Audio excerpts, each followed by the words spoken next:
ಮಾಡ್ತೇನೆ ಅಂತ ಹೇಳಿಕೆ ಕೊಡಬೇಡಿ. ಜಮೀರ್ ಅಂತ ಅಯೋಗ್ಯರಿಗೆ ಹೇಳಿದ್ರೆ ಉಪಯೋಗ ಇಲ್ಲ, ಅವನು ಇದೇ ಬರುತ್ತಾನೆ. ಆದ್ರೆ ಮುಖ್ಯಮಂತ್ರಿಗಳು ಇಡೀ ರಾಜ್ಯದಲ್ಲಿ ನಡೀತಾ ಇರೋಂಥ ಗಣಪತಿ ವಿಸರ್ಜನೆಗಳು ಬಹಳ ಕಡೆ ಶಾಂತಿಯಿಂದ ನಡೀತಾ ಇದೆ. ಆ ಶಾಂತಿಯಿಂದ ನಡೀತಾ ಇರೋಂಥ ಭಾಗದಲ್ಲೂ ಇರೋಂಥ ಮುಸಲ್ಮಾನರಿಗೆ ಗೂಂಡಾಗಳಿಗೆ ಅನ್ಸತ್ತೆ. ಮತ್ತೇ ಹೇಳ್ತೀನಿ, ಎಲ್ಲ ಮುಸಲ್ಮಾನರಿಗೂ ನಾನು ಹೇಳ್ತಿಲ್ಲ.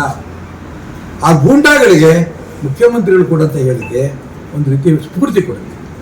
ನಾನು ಅಂಗಡಿ ಸುಟ್ಟಾಕಬೇಕು, ನಾನು ಹಿಂದೂಗಳು ಮನೆ ಮೇಲೆ ಕಲ್ಲು ಹೊಡಿಬೇಕು, ನಾನು ತಲವಾರ್ಗೆ ಇಟ್ಕೊಂಡು ಹೋಗ್ಬೇಕು.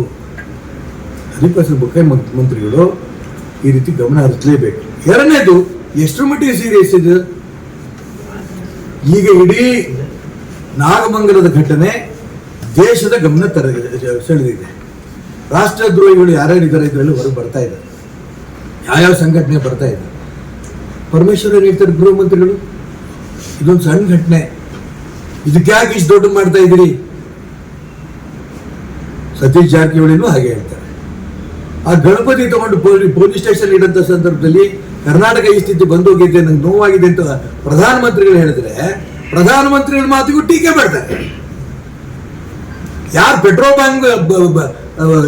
ಬಾಂಬ್ ಎಸಿತಾರೋ ಅವ್ರ ಬಗ್ಗೆ ಕ್ರಮ ತಗೋತೀನಿ ಅಂತೆಲ್ಲ ಅವ್ರನ್ನ ಟೀಕೆ ಮಾಡಲ್ಲ.